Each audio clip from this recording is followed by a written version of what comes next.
So how would we solve this? Well, we could go about in isolating our t-values, so we could do it algebraically. So let's think about what we would normally do if we plugged in a number for the input. We would first multiply, then secondly, we would add. So if we're working backwards, if we're, in other words, putting an output in and trying to solve for the input value, well, then we would work backwards and do the opposite. So we would subtract, in this case 1.2 from both sides, and then we would divide by 0.08.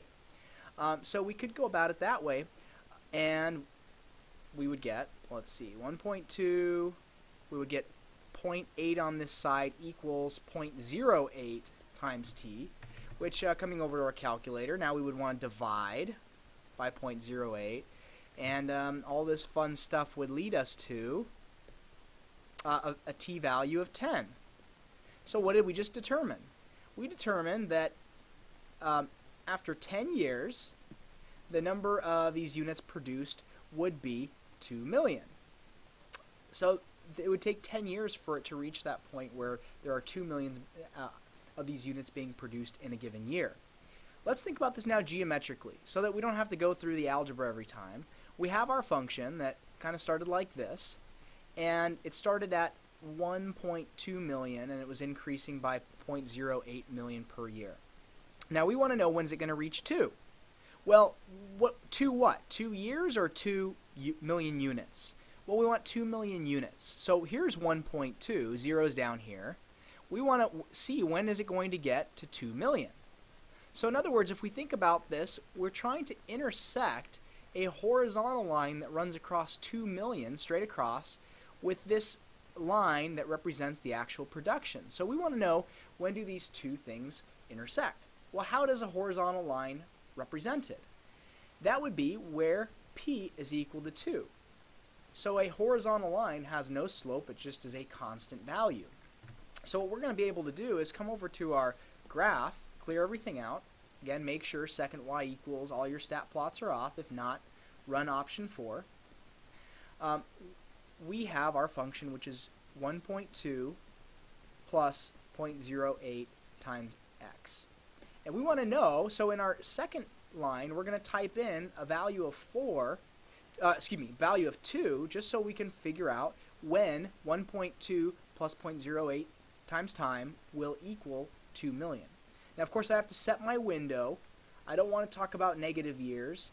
I'll go all the way up to, well, we already know it's going to be 10 years when these intersect, but let's just say I didn't know, so for safety's sake, I went up to 15. I know I don't need to go below 0 million units because it's not, can't have negative units. I don't want to go up to 200 as my window's set. I'm looking for when it's going to equal 2 million, so I probably will go up to 2.5 just so I can kind of, so the line doesn't get cut off in my window. And I graph it. There's my original function. There's my constant 2 million. And right there is where I want to determine when am I going to have exactly 2 million units produced. So I'm going to go over to second trace, and I'm going to select the intersect option, option 5.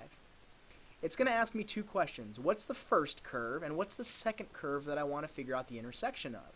So it automatically jumps to 1.2 plus 0.08x. In your case, it might jump to the other one first. But I'm going to hit enter,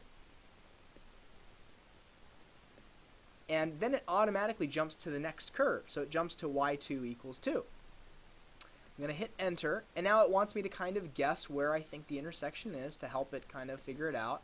So I'm going to scroll over to get approximately where I think it is, and then it's going to tell me that the intersection occurs at 10, 2.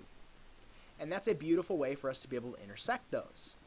So in function notation, we've just found that p of 2 is equal to, p of 10 is equal to 2. So when the input is 10, the time is 10, the output is going to be 2.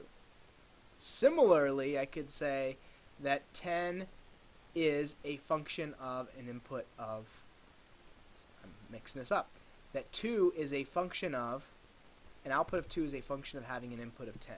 So these are equivalent ways of writing it. Let's move on. So let's add to this. After doing some market research, the marketers at the company find, or